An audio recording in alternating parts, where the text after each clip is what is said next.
Chapter 1, Part 9.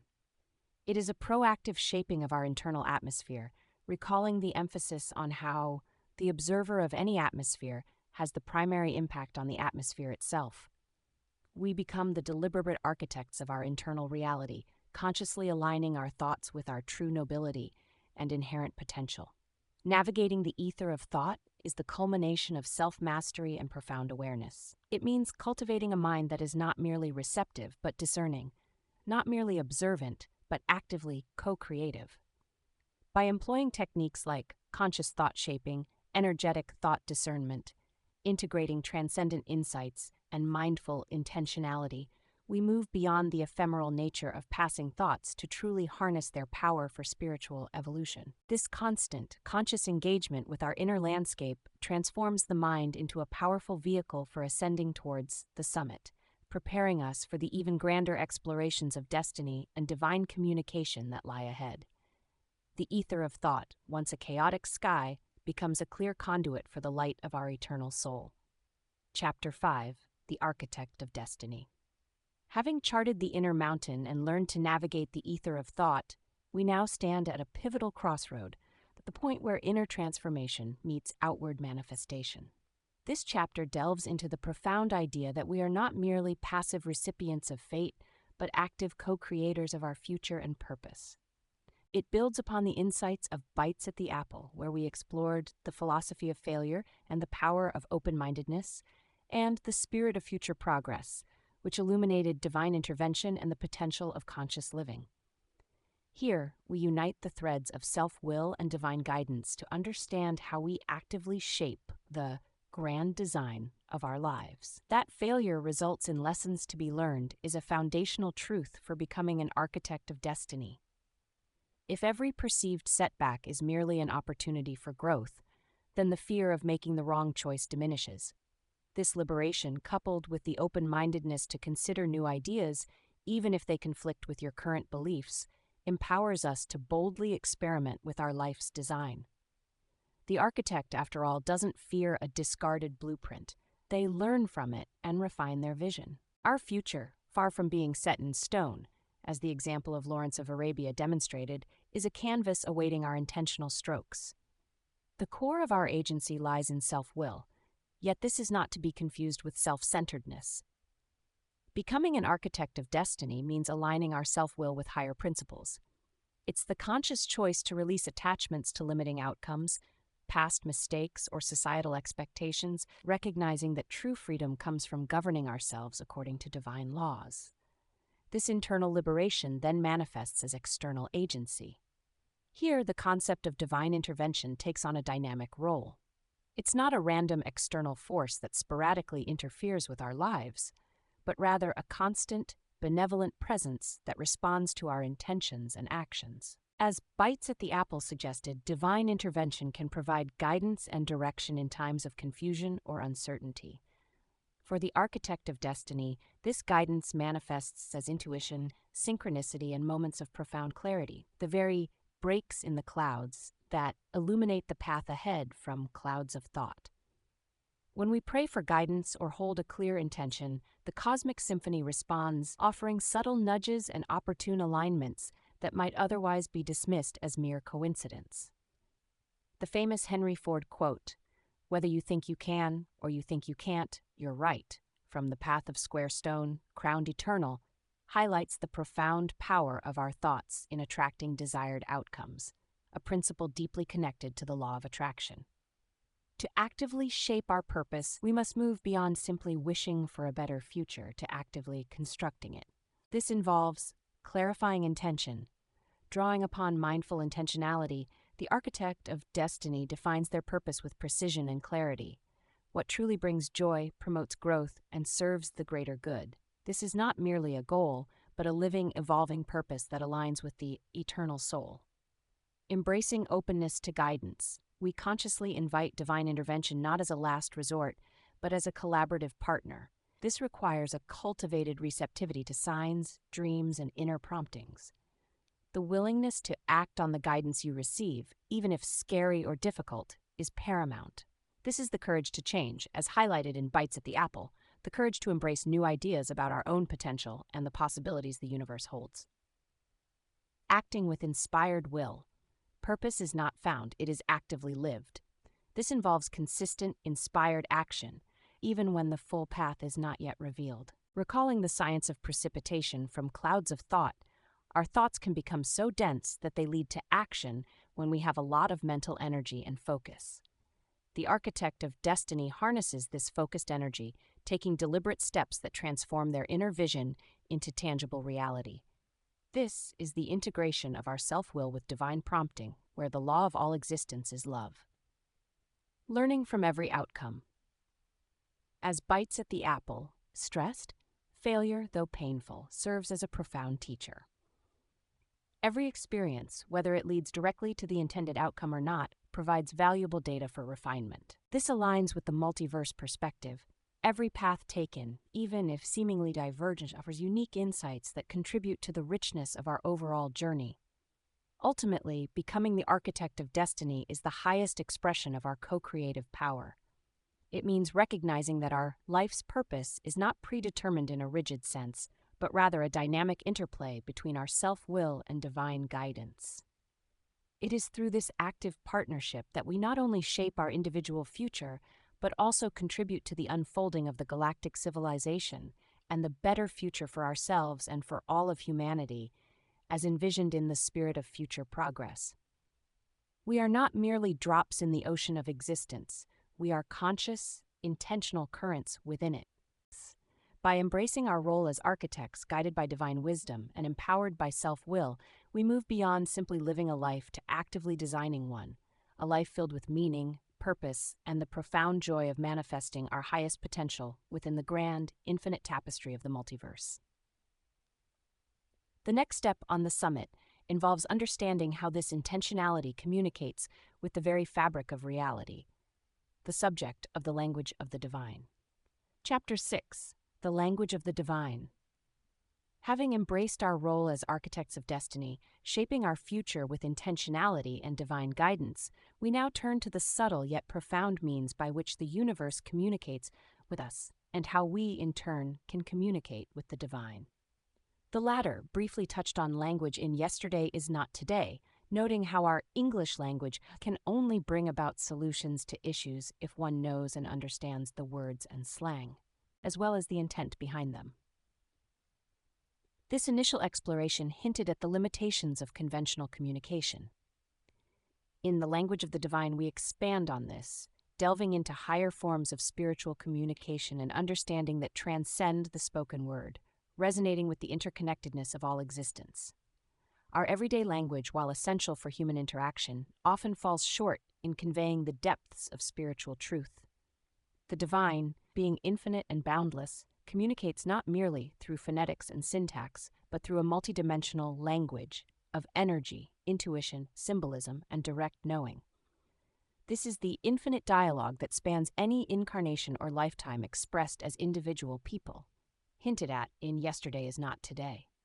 To truly ascend, we must learn to perceive and respond to these more subtle frequencies. One primary form of divine communication is intuition and inner knowing. As explored in Clouds of Thought, intuition is a deep knowing that comes from within. On the summit, we refine this sensitivity, recognizing it as a direct line to divine guidance, bypassing the often cluttered rational mind. It's the gut feeling, the sudden insight, or the unshakable sense of truth that often defies logical explanation. To trust your intuition, even if it doesn't make sense at first, is to attune ourselves to this deeper language. This involves cultivating silence within ourselves, going beyond merely quieting external noise to stilling the static attacks of the realms of sin and mastering our thoughts. In this inner quietude, the whispers of the divine become audible. Another powerful aspect of the divine language is synchronicity and signs. Bites at the Apple touched upon synchronicities as events that seem to be related but that have no apparent causal connection, suggesting they could be messages from God. Here, we view them not as mere coincidences, but as meaningful patterns orchestrated by the universe to guide us.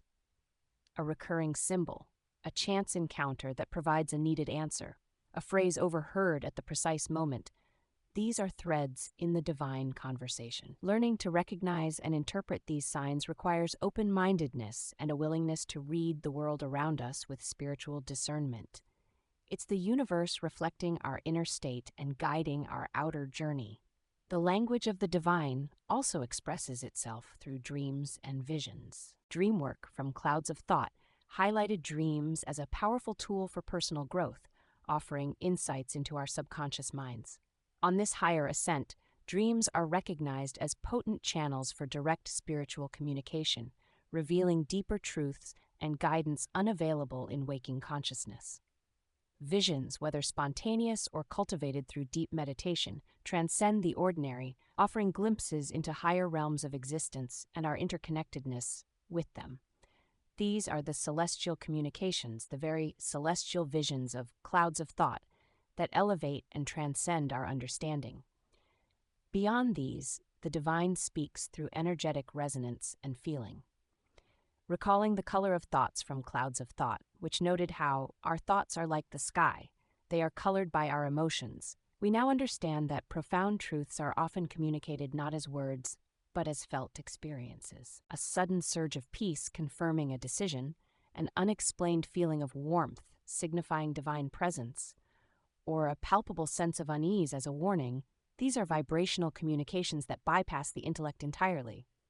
Energy healing from the Spirit of Future Progress introduced the concept of the energetic body.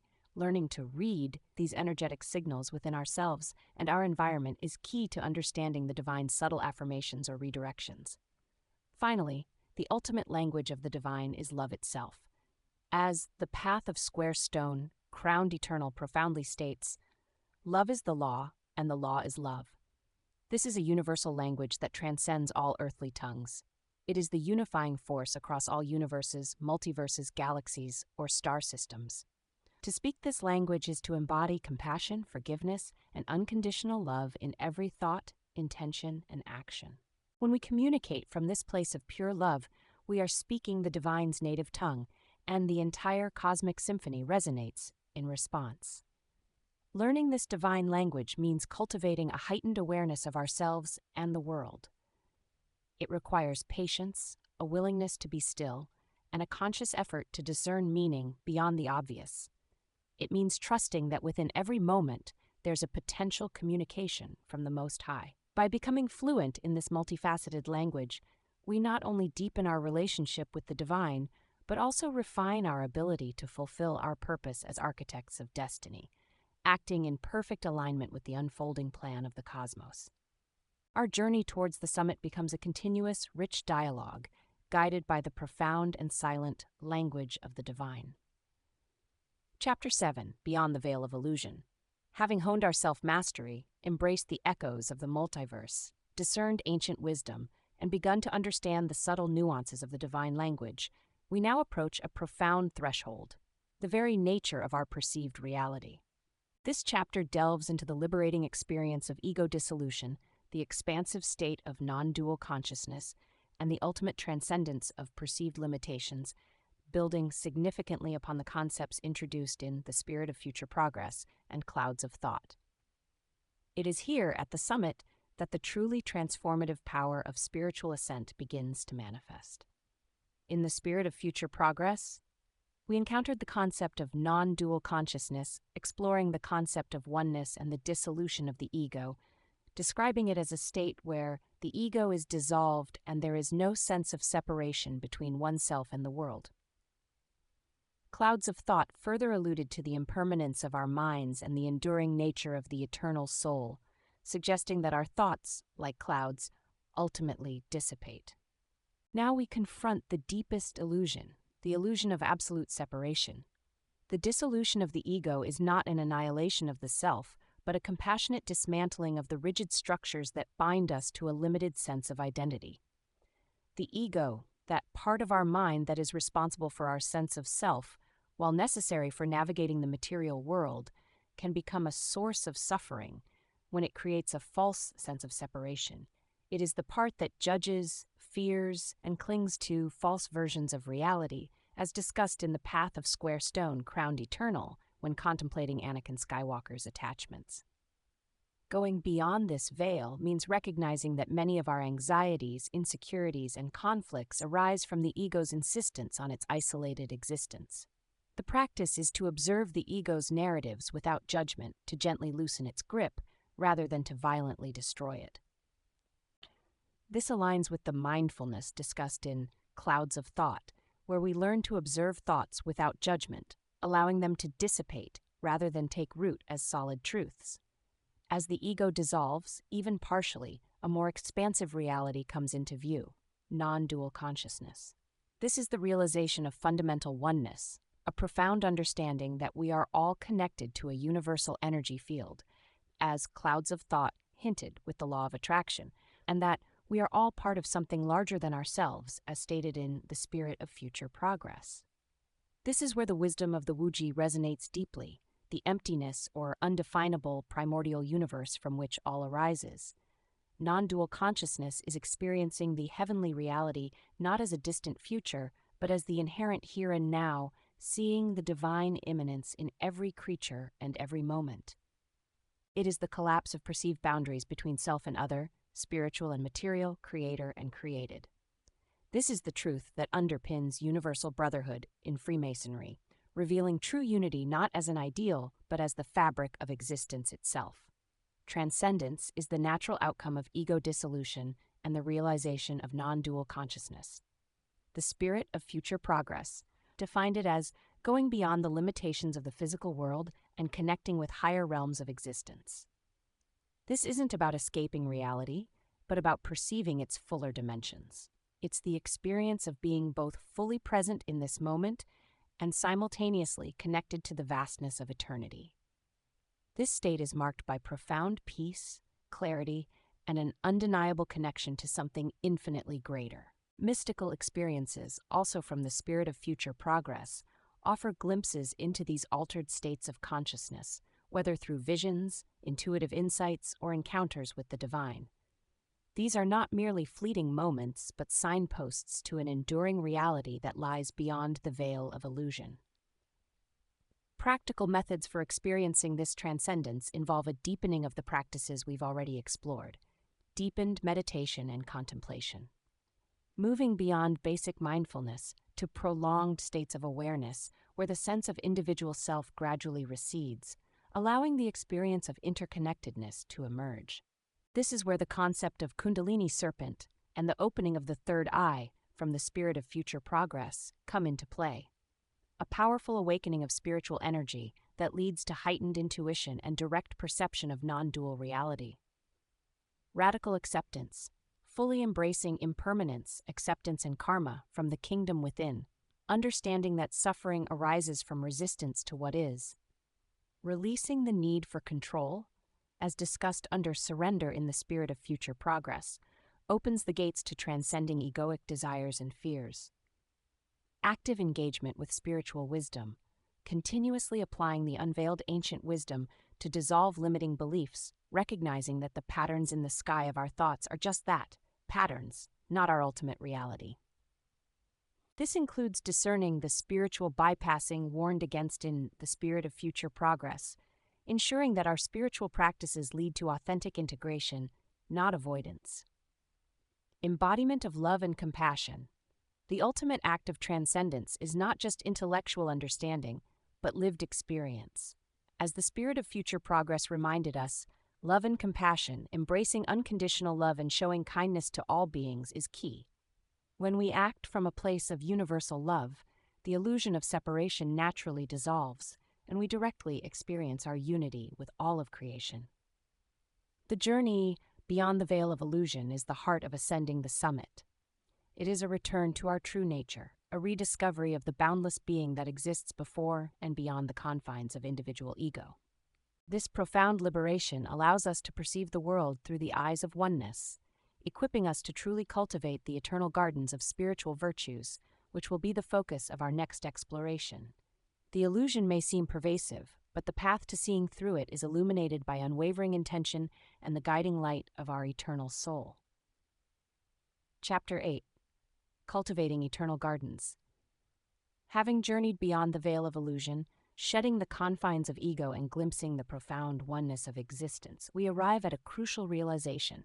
Spiritual wisdom is not merely to be understood intellectually, but to be embodied and lived. This chapter shifts our focus from abstract concepts to the practical, daily applications of core virtues like gratitude, forgiveness, love, and compassion. Drawing heavily from the actionable insights in The Spirit of Future Progress and the foundational principles of the Path of Square Stone, Crowned Eternal, we learn how to tend the soil of our daily lives, transforming ordinary moments into flourishing spiritual gardens that yield lasting fruit. In The Spirit of Future Progress, I laid out the profound benefits of gratitude, defining it as recognizing and appreciating the blessings in our lives. I encourage simple practices like a gratitude journal and daily reflection. Now, at the summit, cultivating this eternal garden means moving beyond intellectual acknowledgement to a visceral, moment-to-moment state of being. It's about finding the heaven in a wild flower and the world in a grain of sand, not just in grand moments, but in the mundane, the warmth of a cup of coffee, the clear sky above Waukesha, Wisconsin, the simple act of breathing. This consistent practice recalibrates our perception, shifting from scarcity to abundance and opening us to a continuous flow of divine blessing. A truly cultivated garden of gratitude sees beauty even in challenges. Gratitude for the lesson, even if painful, plants the seed for future growth. Next, we nurture the delicate yet powerful plant of forgiveness. The Spirit of Future Progress defined it as releasing resentment and finding healing. The Path of Square Stone, Crowned Eternal, underscored its critical importance, citing Christ's ultimate act. Father, forgive them, for they know not what they do. On the journey to the summit, forgiveness becomes less about a singular act and more about a continuous practice, both for others and for ourselves. The mind flayer of unforgiveness, mentioned in the Path of Square Stone, can subtly manipulate our minds and souls, preventing true freedom. Cultivating this aspect of our garden means actively releasing old grievances, not just intellectually, but energetically. It means recognizing that holding grudges is akin to drinking poison and expecting the other person to suffer. Forgiveness is the act of choosing liberation, allowing space for healing and growth in our own inner landscape, irrespective of whether the other party acknowledges their wrongdoing. It is the vital fertilizer that allows other spiritual virtues to flourish. The cornerstone of any eternal garden is love and compassion. The Spirit of Future Progress highlighted unconditional love as the most powerful kind of love. The Path of Square Stone, Crowned Eternal, declared, "Love is the law, and the law is love." This is the very water that sustains our spiritual garden. Moving beyond conceptual understanding, cultivating this aspect means actively embodying love in our daily interactions. This isn't about feeling a constant swell of emotion, but about intentional action.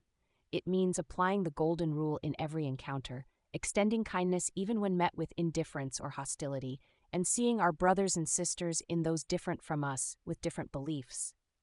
It's the practical application of recognizing the interconnectedness of all things.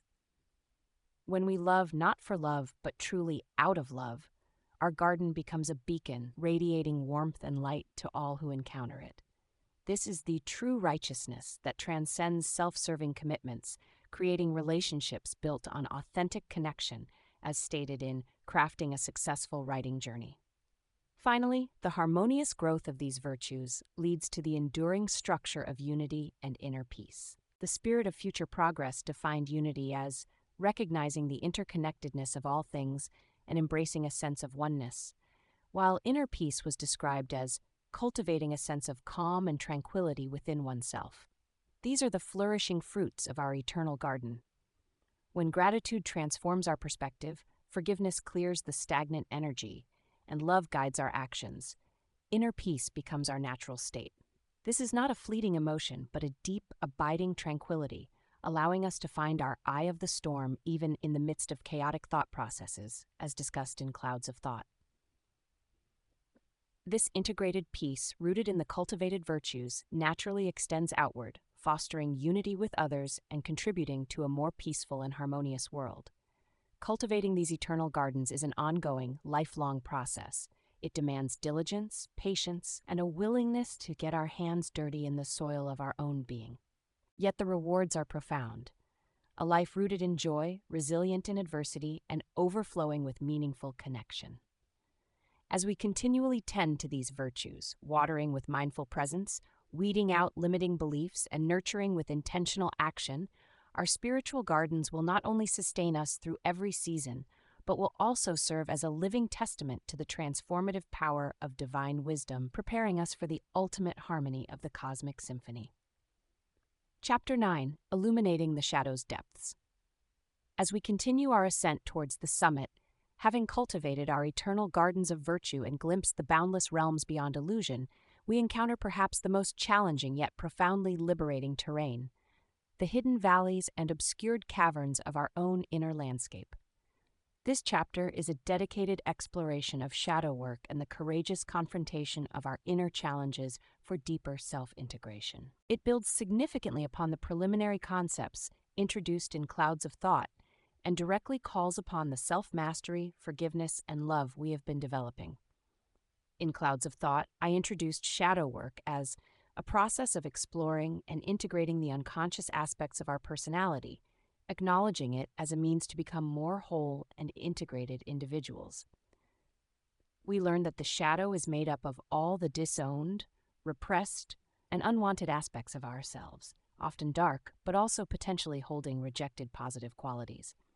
On the summit, we recognize that true spiritual progress cannot bypass these depths. Just as a mountain's full majesty includes its hidden crevices and unseen slopes, our authentic self encompasses both light and shadow. To truly ascend is to bring light to every corner of our being. The temptation to engage in spiritual bypassing, cautioned against in the Spirit of Future Progress, is particularly potent when it comes to the shadow. This involves using spiritual beliefs to dismiss or avoid complicated emotions or psychological issues. To genuinely illuminate the shadow, we must resist this urge, understanding that authentic healing and integration require direct, compassionate confrontation. This is where the courage to change from bites at the apple becomes paramount. The courage to face what is uncomfortable within ourselves rather than clinging to old beliefs about who we are or are not. The practical application of illuminating the shadow involves a refinement of our self-reflection and mindfulness practices, as first outlined in Clouds of Thought. It is no longer enough to merely observe our thoughts without judgment. We must now specifically seek out the thoughts, emotions, and behaviors that trigger discomfort, shame, or intense reactions in ourselves or towards others. These are the signals that we are moving into unfamiliar territory, as fear and doubt in Clouds of Thought wisely noted. Key practices for illuminating the shadow's depths include mindful observation of triggers. When strong negative emotions, anger, envy, resentment, shame arise, rather than immediately reacting or suppressing, pause and ask, what shadow aspect is this revealing? What old wound or disowned part of myself is being touched? This connects directly to the color of thoughts, allowing us to discern the energetic roots of our emotional responses. Compassionate inquiry. Approach these revealed shadow aspects not with judgment, but with the love and compassion we cultivate in our eternal gardens. The inner critic, the angry child, the insecure part, these are fragments seeking integration, not condemnation. Remember, the law of all existence is love, from the path of square stone crowned eternal. Love is the only force that can truly heal and integrate. Dream work as a shadow mirror. Deepen the practice of dream work from Clouds of Thought. Dreams are often the unconscious mind's direct communication, revealing shadow elements symbolically. By journaling and reflecting on recurring themes, characters, or unsettling emotions in dreams, we gain profound insights into what needs to be brought into conscious awareness for integration. Embracing personal history with forgiveness. The concept that history in some ways doesn't actually exist anymore, unless you have the means to exist outside of time, is liberating. It means we are not defined by past sins or mistakes. Illuminating the shadow involves revisiting these past experiences, not to relive guilt, but to understand their origins and to extend forgiveness both to ourselves and to others involved. As the Spirit of Future Progress stressed, Forgiveness releases us from the burden of resentment and bitterness. This release clears the way for the shadow's energy to be reclaimed and integrated as wisdom. Reclaiming disowned strengths.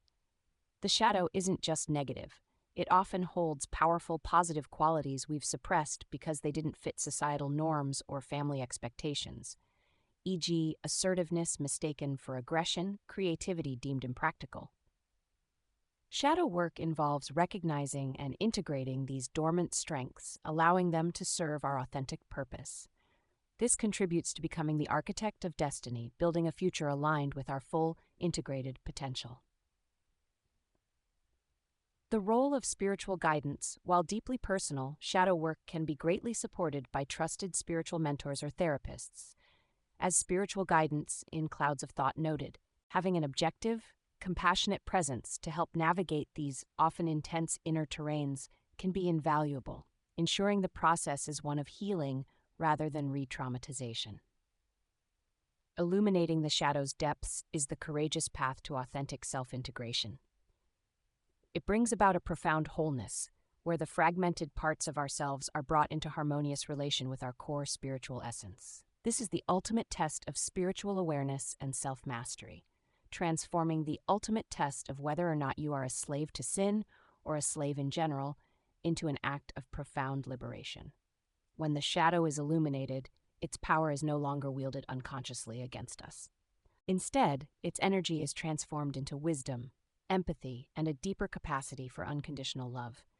By embracing this arduous yet vital work, we remove the final veils that obscure our true nature, revealing the radiant unified being that has always resided at the core of our holy temple. This profound act of self-integration prepares us not just intellectually, but existentially, to participate fully in the cosmic symphony, where our individual light contributes harmoniously to the grand, interconnected dance of all existence. The climb through the shadow's valleys is steep, but the view from the illuminated depths reveals an even greater truth of who we are. Chapter 10. The Cosmic Symphony. We have journeyed far, from the initial rungs of the ladder through the rigorous ascent of the inner mountain to the boundless echoes of the multiverse, the unveiling of ancient wisdom, and the navigation of the ether of thought. We have embraced our role as architects of destiny, cultivated eternal gardens of virtue, and courageously illuminated the shadow's depths. Now standing at the summit, we are ready to perceive, not just intellectually but experientially, the grand unifying reality of the cosmic symphony. This concluding chapter synthesizes all the wisdom gleaned, reflecting on the harmonious interconnectedness of all existence and our profound, indispensable role within it, drawing deeply from the spirit of future progress and the path of square stone crowned eternal. The concept of a cosmic symphony is the ultimate expression of non-dual consciousness, the profound oneness we began to touch upon in Beyond the Veil of Illusion. It is the realization that everything, from the smallest grain of sand to the vast infinite realms of existence, is not merely connected, but an integral note in a continuous divine melody. The law of all existence is love, as proclaimed in The Path of Square Stone, Crowned Eternal, is the fundamental harmony that underpins this symphony. Every particle, every consciousness, every timeline is vibrating with this inherent love, contributing to a seamless, interconnected whole. Our individual role within this symphony is not one of insignificance, but of unique and vital contribution. Recalling the wisdom that, whether you think you can or you think you can't, you're right from the path of square stone, we understand that our intentionality, our thoughts, and our actions resonate outward, influencing the very composition of this grand music. We are not just listeners, we are also instrumentalists, our choices adding specific tones and rhythms to the collective experience. The positive, intentional cultivation of virtues in Cultivating Eternal Gardens, gratitude, forgiveness, love, and compassion are not just personal practices. They are our contributions to the global and universal harmony, shaping the better future for ourselves and for all of humanity that the spirit of future progress envisions. The spirit of future progress also urged us to embrace concepts like artificial intelligence as the key to galactic civilization, viewing it not with fear but with open-mindedness.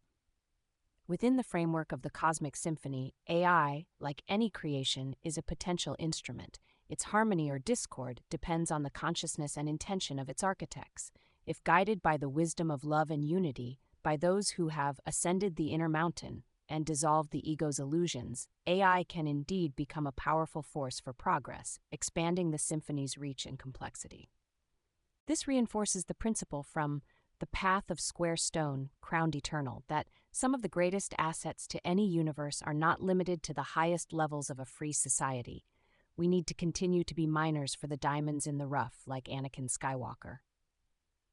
Every aspect of creation properly aligned with divine intent holds the potential for greater harmony. The unveiling of ancient wisdom showed us that diverse traditions, from Freemasonry to Taoism, have always understood this underlying unity. Their symbols and allegories are different notations for the same fundamental composition. The round table principle, where all sit as equals, is the very structure of the cosmic symphony, emphasizing that true wisdom and progress arise from inclusive collaborative resonance, not hierarchical dissonance. Our mastery of the language of the divine moves us beyond fragmented communication to a direct attunement with the universal melody, hearing the divine not just in words, but in every synchronicity, every intuitive nudge, every profound silence. This realization of the cosmic symphony brings profound joy, peace, and contentment. It is the ultimate heaven on earth, not a distant realm, but the recognition of divine presence in every moment, in every shared breath. When we understand our interconnectedness, loneliness dissolves. Fear of the unknown becomes an invitation to explore new harmonies, and the weight of personal responsibility transforms into the joy of co-creation. Even the shadow's depths, once illuminated, become unique, resonant chambers within the grand architecture of our being, adding depth and richness to our individual chord. The spiritual journey is a lifelong ascent. The summit beyond the ladder is not a final destination, but a new perspective, a vantage point from which to truly appreciate the magnificent cosmic symphony in which we are all participants. Our task now is to embody this wisdom, to continually refine our instrument, and to play our unique note with conscious intention, unwavering love, and a deep understanding of our inseparable unity with all that is. For in the heart of every person, every creature, and every star, the divine composer orchestrates an everlasting melody, and we, collectively and individually, are its living, breathing, evolving expression. The music never ends. The invitation is always open. Continue to listen, continue to learn, and continue to play your part in the infinite cosmic symphony. The Sage's Council Introduction. Having reached a profound understanding of the summit, recognizing that the journey is the destination and peace resides in the present moment, we now open ourselves to even deeper wisdom. This new phase of our spiritual ascent will be guided by the intimate dialogue between a seasoned guru who embodies timeless spiritual truths and a modern scholar, steeped in philosophical inquiry and the contemporary pursuit of well-being. These chapters will transcend the initial framework, offering nuanced insights, practical applications, and profound reflections designed to bridge ancient wisdom with modern intellectual pursuits. The Guru's teachings will not merely be theoretical, they will be lived experiences, distilled into counsel for the contemporary seeker.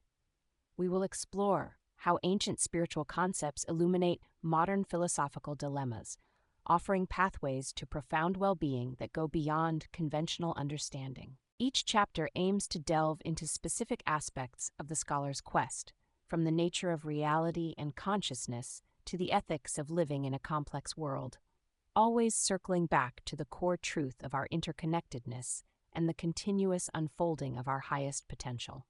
Prepare for a journey of intellectual stimulation and spiritual transformation as we listen to the Sage's counsel and integrate these profound teachings into the fabric of our own evolving understanding.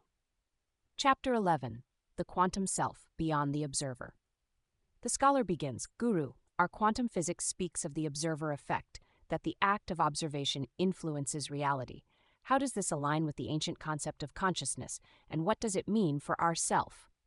The Guru smiles. Ah, the quantum self. Modern physics begins to whisper what the ancients have always known. The observer effect is merely a glimpse through the veil. Consciousness, dear scholar, is not merely in the brain. The brain is in consciousness. You are not just observing reality. You are co-creating it with every flicker of thought, every intention. Your self is not a fixed, isolated entity, but a dynamic, ever-changing field of awareness, intrinsically interwoven with the fabric of existence. Beyond the limited observer ego lies the limitless quantum self, which is the very field of potentiality from which all realities spring. To truly realize this is to understand that the external world is a mirror, reflecting your internal state. Change the observer, and you change the observed reality. Chapter 12. The Philosophy of Impermanence, Embracing Flow. Our philosophical traditions often seek permanence, immutable truths. Yet you speak of impermanence as a fundamental law. How can we find stability or well-being in a world of constant flux? The scholar asks, a hint of anxiety in their voice. Indeed, the guru nods. The greatest suffering arises from resistance to what is. The river flows, the seasons turn, the body ages. To cling to permanence in an impermanent world is to grasp at smoke. True stability is found not in holding on, but in learning to flow. Imagine yourself as water. It adapts, it yields, yet it is profoundly powerful. Well-being in flux is the art of adaptability, of presence. When you embrace impermanence, you realize that every ending is a new beginning. Every loss, a space for fresh creation. This isn't nihilism, it is profound liberation. You become the conscious, peaceful navigator of the ever-changing tides, rather than a frantic swimmer fighting the current. Peace is found in the very flow you seek to resist. Chapter 13, The Ethics of Interconnectedness, Beyond Individual Morality. If we are all interconnected, as you suggest, what then of individual morality and accountability? Does it not blur the lines, perhaps even absolve us of personal responsibility? The scholar challenges. On the contrary, interconnectedness deepens responsibility, the guru responds gently. When you truly understand that an action taken against another is an action taken against a part of yourself, your choices become imbued with profound significance. This is the ethics of interconnectedness. It moves beyond a rigid rulebook or external judgment. It cultivates an intrinsic compassion, a natural inclination towards kindness, because harm to any part of the whole ripples through the entire system, affecting you. True accountability stems from a deep understanding of this energetic resonance. Your well-being, your peace, is inextricably linked to the well-being and peace of all beings. Your individual morality becomes a reflection of this universal truth. Chapter 14, The Alchemist of Emotion, Transmuting Suffering. The scholar confesses, despite my philosophical studies, I still grapple with difficult emotions, anger, grief, fear. Our psychology often labels them as negative. How does spiritual wisdom approach these? Emotions, dear scholar, are not negative. They are simply energy in motion, the guru explains. They are messengers, not masters. The alchemist of emotion does not suppress or deny suffering, but engages with it consciously. Every intense emotion holds a seed of wisdom, a hidden teaching. Anger can point to boundaries needing to be set, grief to love that was profound, fear to an area where growth is needed. The practice is to feel, acknowledge, and then transmute. Breathe into the emotion, witness it without judgment, and ask, what is this teaching me? Through radical acceptance and the power of love, the very law of all existence, you can transform the heavy lead of suffering into the pure gold of wisdom and compassion. This isn't easy, but it is the path to true emotional liberation and profound well-being. Chapter 15, The Language of Silence, Beyond Words and Concepts. You often speak of the importance of silence, even in our active dialogue. But how can a philosopher, whose craft is language and concept, embrace something that seems to negate these very tools? The scholar inquires, intrigued. Language and concepts are indeed powerful tools, vital for navigating the relative world, the guru affirms. Yet they are like fingers pointing to the moon. The moon itself is the language of silence. Beyond words, beyond thought, lies the realm of direct knowing, of pure being. This is where true insights originate, where intuition speaks clearest, and where you connect with the source of all wisdom. For the philosopher, silence is not negation. It is fertile ground. It allows concepts to dissolve, revealing the direct experience that gives rise to them. Cultivating this silence through deep meditation and mindful presence is not about emptying the mind, but about creating space for the divine to speak, and for your deepest self to be heard. It is the birthplace of genuine peace and profound understanding. Chapter 16. The Dharma of Daily Life, Sacred Action. Our spiritual pursuits often feel separate from the mundane tasks of daily life. How does one reconcile spiritual practice with the demands of work, relationships, and responsibilities? The scholar muses.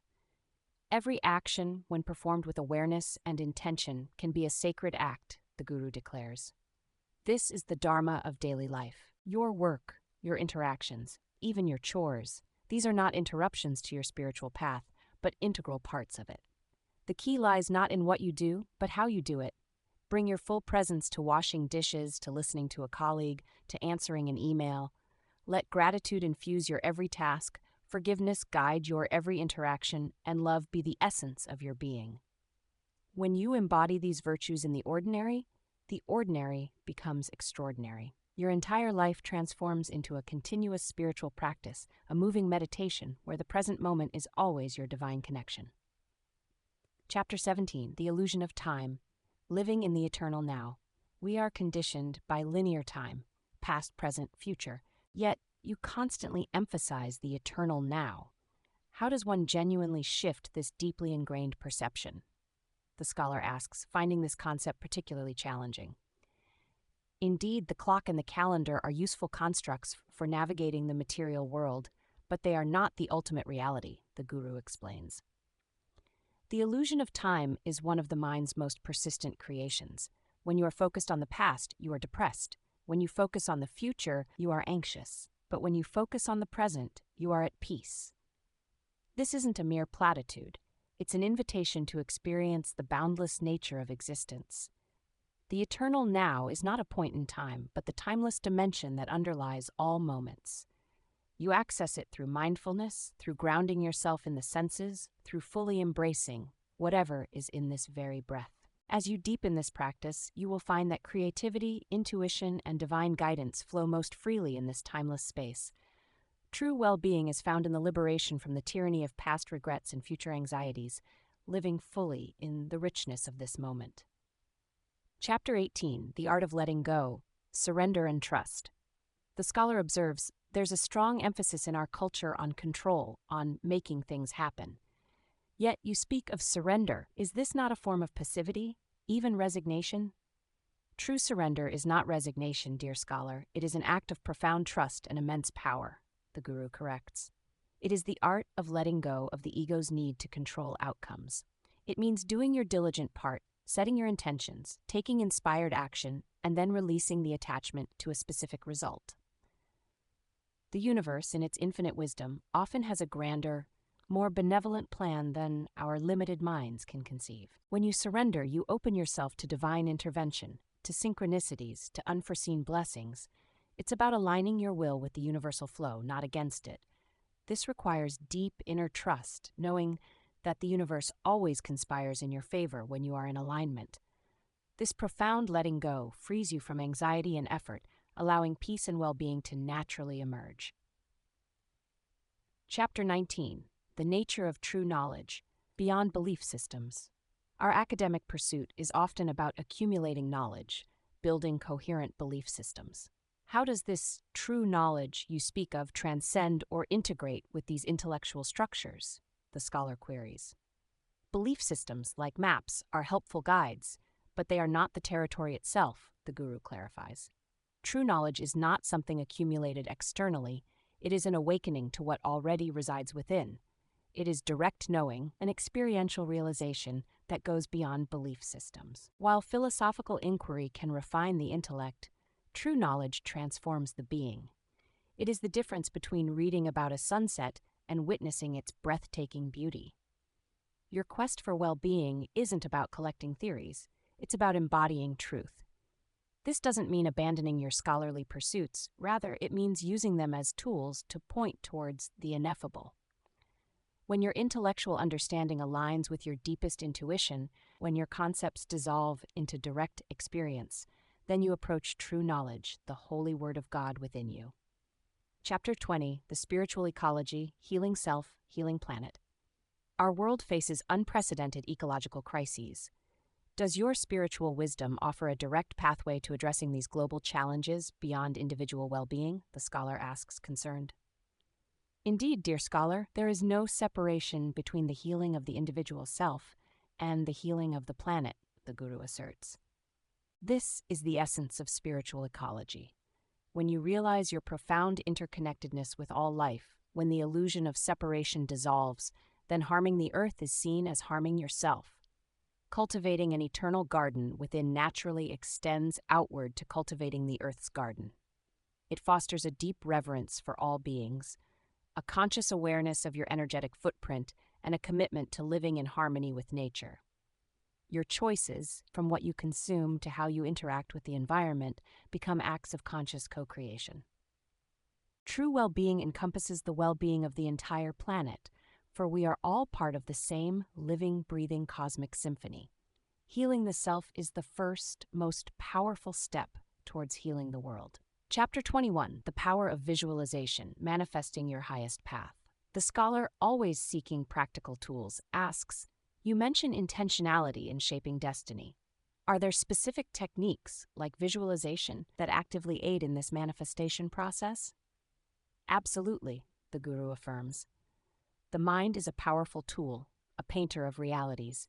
Visualization is not merely wishful thinking, it is a profound practice of energetic alignment. By clearly and vibrantly imagining your highest path, your desired well-being, your deepest purpose already fulfilled, you are sending a clear signal into the quantum field. You are, in essence, co-creating with the universe. See yourself embodying the virtues, living your purpose, experiencing profound peace. Feel the emotions of this fulfilled reality, this consistent, focused inner imagery, free from doubt and infused with gratitude, acts as a blueprint for manifestation.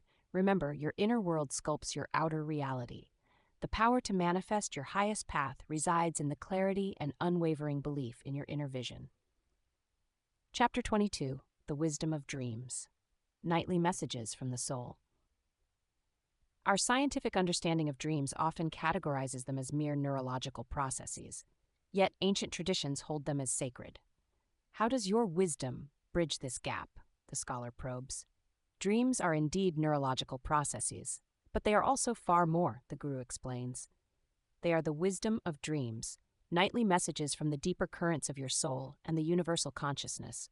While the ego sleeps, the subconscious and superconscious minds communicate freely, often through symbols and archetypes. These nightly journeys offer profound insights, reveal hidden shadow aspects, as we discussed, provide guidance for waking life, and connect you to truths beyond your conscious understanding. Learn to honor your dreams, record them, and reflect on their themes. They are a direct language from the divine, guiding you, healing you, and revealing the next steps on your journey to well-being. The interpretation of dreams is not about finding a single answer, but about opening a dialogue with your inner sage. Chapter 23, The Illusion of Control, Finding Freedom in Letting Go. Our society constantly pushes us towards more control over our lives, our environment, our futures. How does this pursuit of control hinder our well-being, and how can we find true freedom? The scholar asks. The relentless pursuit of control is often the very source of anxiety and suffering, the Guru explains. It is an illusion. While we have agency and influence, true freedom lies in understanding what is within our control, our thoughts, reactions, intentions, and what is not. External events, other people's choices, the past. The spiritual path is one of profound letting go. It's the art of surfing the waves of life rather than trying to flatten the ocean. When you release the need to control the uncontrollable, you free up immense energy that was once consumed by resistance. This liberation allows you to respond to life with grace and adaptability rather than react with stress and fear. The paradox is that in letting go, you gain a deeper, more authentic control over your inner state, leading to profound peace and well-being. Chapter 24, The Breath as Anchor, Unlocking Prana and Presence. The scholar, having attempted various meditation techniques, seeks clarification. Many practices emphasize the breath. Is it simply a tool for relaxation, or does it hold deeper significance? The breath, dear scholar, is far more than mere respiration. It is the most direct bridge between the physical and the spiritual, the conscious and the unconscious, the Guru elucidates. It is the vehicle of prana, the universal life force energy. When you consciously connect with your breath, you are not just relaxing, you are anchoring yourself in the eternal now, grounding your awareness in the present moment and drawing in vital life force. Controlled, mindful breathing can calm the nervous system, clear mental chatter, and even awaken dormant spiritual energies. It is a profound tool for self-mastery, for navigating the ether of thought, and for cultivating inner peace. The breath is always with you, always accessible, a constant reminder of your divine connection, and a powerful key to unlocking deeper states of well-being. Chapter 25, The Path of the Wounded Healer, Transforming Personal Pain into Universal Service. Many of us carry personal wounds and past traumas. Is the spiritual path about escaping these, or transforming them into something meaningful? The scholar inquires, thoughtfully. Your wounds, dear scholar, are not liabilities to be hidden, but pathways to profound wisdom and compassion, the guru states softly. This is the path of the wounded healer. It means acknowledging your pain, facing your shadow, and then, through the alchemical process of self-love and forgiveness, transforming that pain into empathy and understanding for others.